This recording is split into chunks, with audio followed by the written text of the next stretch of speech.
نگرانی نهادهای جهانی از ادامه محرومیت دختران از آموزش. یونیسف میگوید نسلی از دختران در افغانستان از تحصیل محروم شدند. تاکید ترکیه بر آزادی شهروندان افغانستان در حاکمیت طالبان. اردوغان از طالبان خواست که باید گام‌های لازم برای تامین حقوق بشر و آزادی شهروندان را بردارد. گسترش اعتراضها در ایران. زنان در خط نخست اعتراضات شعار نعم به حجاب اجباری سر می‌دهند. و پوتین غرب را به استفاده از تسهیلات هسته‌ای تهدید کرد.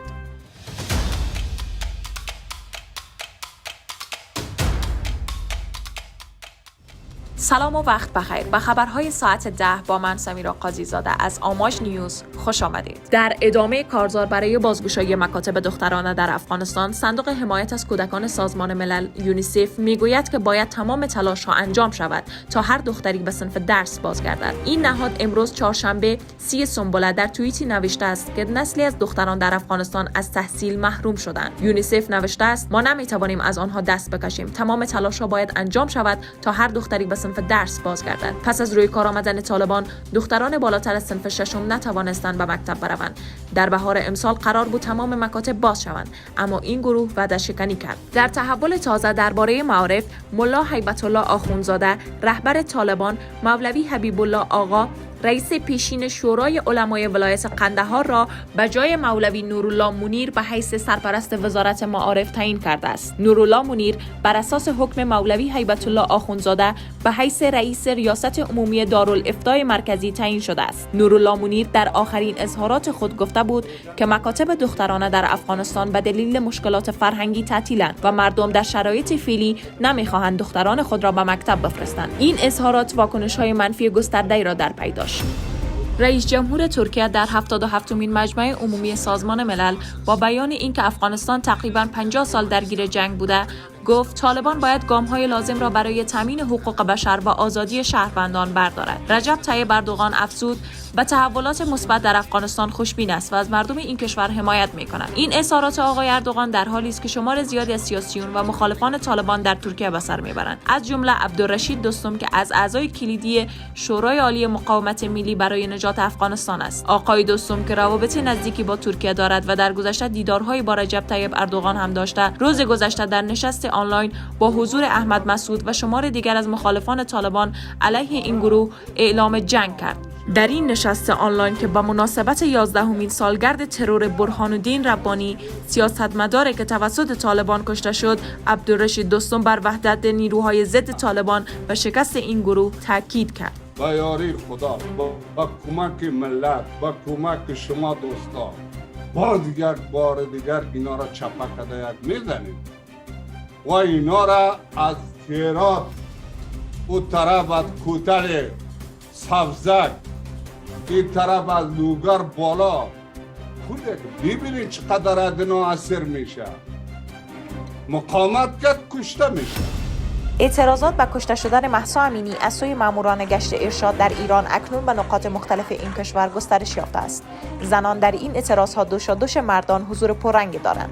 برخی زنان معترض چادر یا روسری خود را در اعتراض به حجاب اجباری از سر بر می‌دارند و در مواردی با آتش می‌کشند.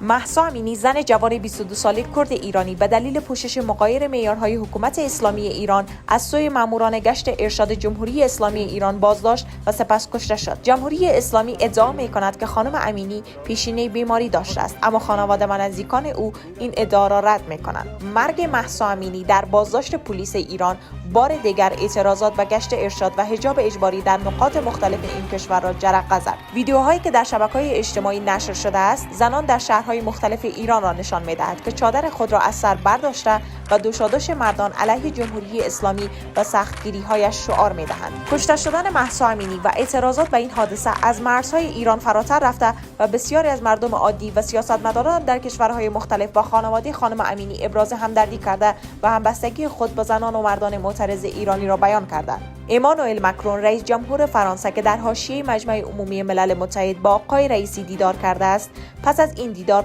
به یک خبرنگار گفت که نارضایتی خود از وضعیت حقوق بشر در ایران و برخوردهای جمهوری اسلامی با زنان را به اطلاع ابراهیم رئیسی رسانده است. وزیر خارجه آمریکا در توییتر خود نوشت از حکومت ایران می‌خواهیم به آزار و اذیت سازمان یافته زنان پایان دهد. وزارت خارجه ایتالیا هم ضمن ابراز تأسف عمیق از مرگ مهسا امینی اعلام کرد خشونت علیه افراد بیگناه و ویژه زنان و دختران هرگز قابل تحمل نیست.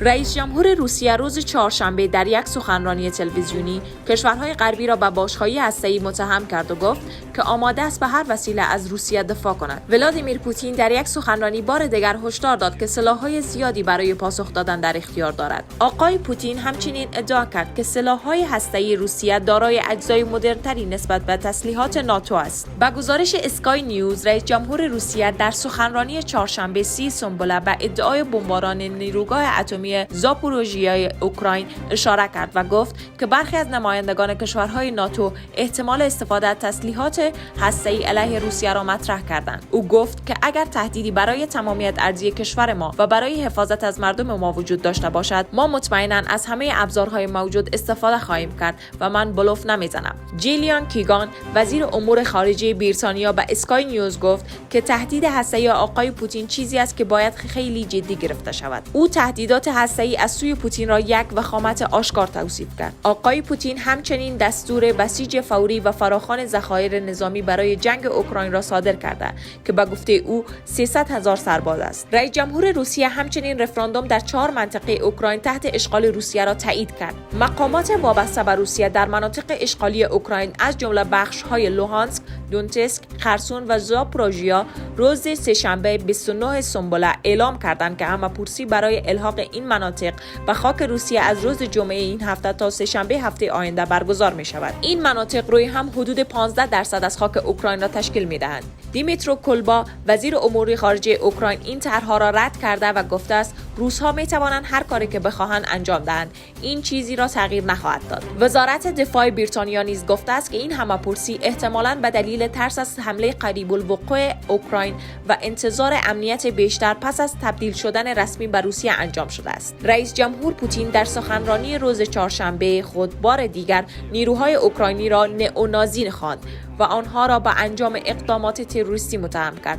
او گفت 5937 سرباز روس در این جنگ کشته شده است. این تعداد بسیار کمتر از آمار اعلام شده 40,000 توسط اوکراین است. پس از این سرویس استخباراتی بریتانیا در ماه جولای تعداد سربازان کشته شده روسی را 15,000 نفر اعلام کرده بود.